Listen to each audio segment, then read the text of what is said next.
तर आज आम्हाला जायचं होतं जवाहरला फिरायला आणि मध्येच काही प्रॉब्लेम येऊ नये म्हणून आधी दोन्ही टायरमध्ये हवा भरली आणि पेट्रोल टाकून घेतलं. नेटवर्कने तिथं 15-20 मिनिटं घातली ती गोष्ट वेगळी आहे. बरं जाऊ द्या. आमच्यासोबत हे दोघं पण होते. सॉरी त्यांच्यासोबत आम्ही तिघं पण होतो. कारण प्लॅन त्यांचा होता. इथून आम्ही निघालो होतो सोबत. पण हे जवाहरला जाऊन वापस येईपर्यंत कुठंच सोबत दिसणार नाही. फक्त खाय प्यायचे ठिकाण सोडून. विक्रमगडला आल्यावर आधी वडापाव खाल्ले आणि थोडं पुढे आले की चहा पिलं आणि निघालो. नंतर गाडी चालवायला आजोबाई बसला. त्याने आधीच सांगितलं होतं 60-70च्या खाली गाडी चालणार नाही. त्याला म्हणलं आधी हेल्मेट घालू. कसं आधीच गेल्या वेळेस तिघं मोडले. उगाच रिस्क नको. एवढ्या प्रवासामध्ये सगळ्यात भारी रोडच होता. आजूबाजूला हिरवीगार झाडं आणि वळणावळणाचा रस्ता. वरून काळे ढग आणि थेंब थेंब पाऊस. पाऊस नव्हता पण वातावरण मस्त होतं. जवाहरमध्ये आल्यावर आधी पॅलेस बघायला आलो.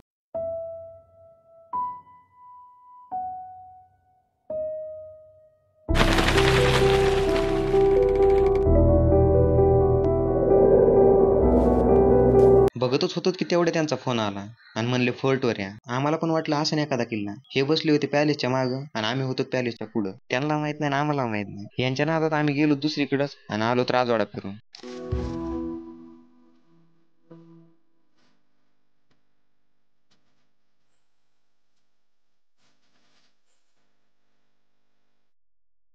आता वापस जाताना वॉटरफॉल बघायचा होता पण पाणीच नव्हतं. म्हणलं वर चढून बघावं. दिसलं तर दिसलं. आता पाणीच नाही तर खाली काय आणि वरी काय दिसणार तर नाहीच. बरं भेटू पुढच्या ब्लॉक मध्ये.